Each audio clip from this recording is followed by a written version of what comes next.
All right, hey guys, welcome to the video. If you're new here, my name's Curtis, and today we're going to be talking about one of the, I guess you could almost say like all-time greats, and that is Xerjoff Naxos. And this may be a surprise to some of you, but this fragrance will actually be leaving my collection. So I kind of wanted to talk to you a little bit about this fragrance and my reasons for why I'm letting such a great fragrance go. So if you're curious to hear my thoughts and opinions about Naxos and why it's leaving my collection, then let's go. All right guys, so here is my bottle of Naxos. And I mean, I really don't even need to talk about this fragrance so much. I think many of you guys know, if you just type in Naxos on YouTube, you'll see a million videos pop up with people talking about this. I know this has made its rounds on TikTok and like all kind of social media platforms, simply because it's a phenomenal fragrance. It's probably Xerjoff's most popular fragrance. And yeah, I mean, basically what this is a tobaccoed, honeyed, lavender. It has a bit of florals in it.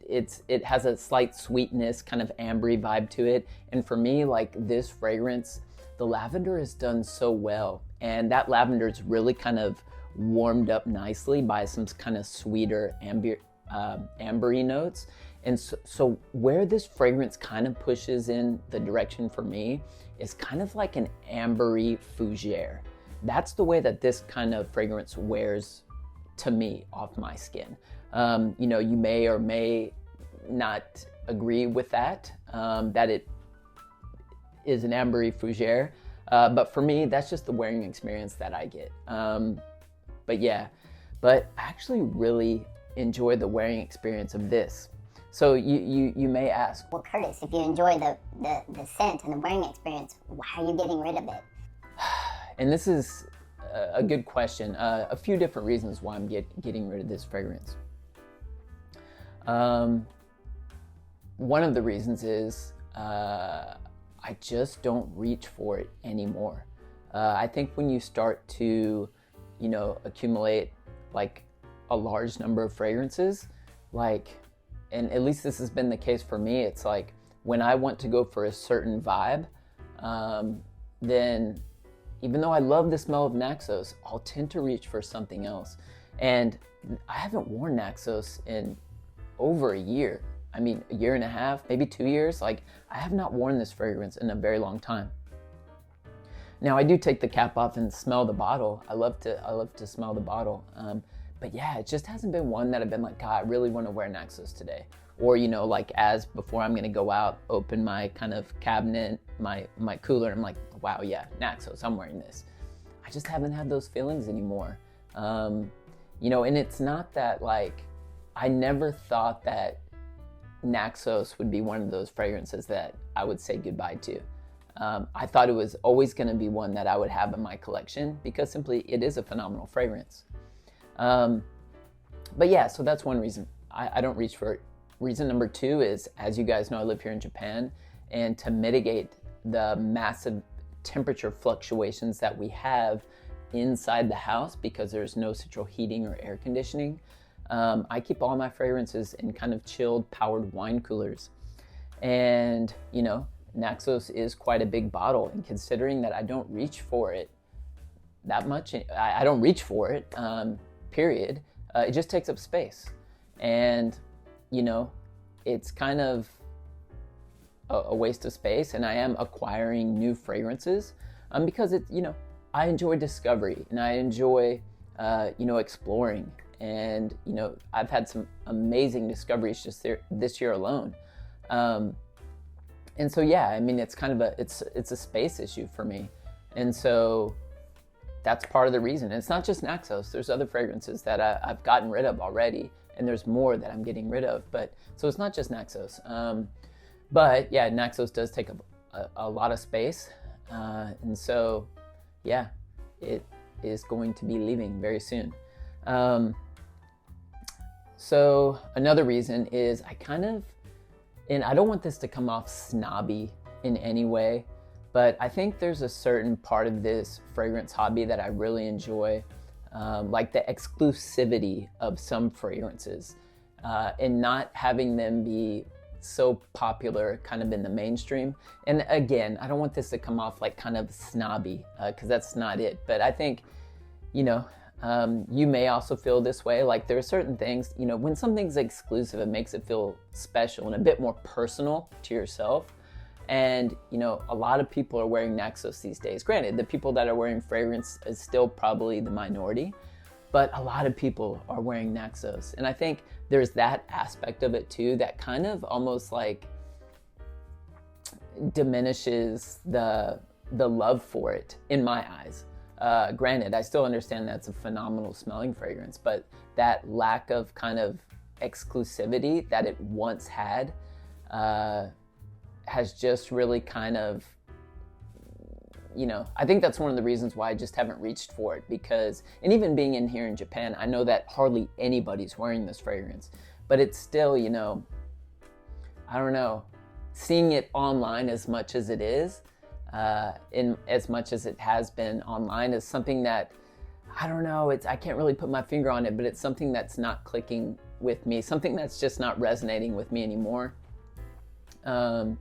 And so, yeah, that's the other reason. It's kind of the lack of exclusivity that it once had has just kind of diminished in my eyes. And so I feel like that's another reason to part ways with it. And because, like, you know, and let me kind of backtrack a little bit. Because of my lack of space, I need to pull this out of the cooler. And so I need to store this just in my cabinet where there are massive temperature fluctuations. So I want to hurry up and get rid of this so that way someone can enjoy it and someone can really appreciate it. Like, I don't want this to go to waste. Like, that would almost be criminal if I let Naxos spoil because of those nasty temperature fluctuations that we have and the fragrance went bad. That would be almost criminal. So it's like, yeah, I want somebody else to be able to enjoy this fragrance and experience it for what it is, because it is phenomenal. And it's been quite an instrumental fragrance on my own personal journey. This has been a special one for me. So again, it's kind of bittersweet in a way, me kind of getting rid of this fragrance, but it's something that just has to be done. And I think we all go through points in our fragrance journey where, you know, decluttering in a sense is really good, because, you know, it prevents waste, and, you know, we don't all have a bunch of space, and it's kind of, I don't know, kind of, I could go down the overconsumption bandwagon, which I'm still kind of doing, obviously, with acquiring new fragrances. But, you know, I don't want to have just a massive amount of fragrances, right? I want to keep my collection to about this number. I don't want to have like 300, 400 fragrances. I just don't have the space for it. It's too much to keep up with. You know, I want to keep my fragrance collection to about 150 or so. And then if I could get even down to 100, that would be phenomenal. Or even less than that. I don't know, 50 is probably an ideal number for me, but I think that realistically that's probably going to be hard to do. Especially, you know, with kind of sharing my love for fragrances here on YouTube. Not that I'm kind of purchasing just to do reviews of fragrances. I'm definitely not doing that.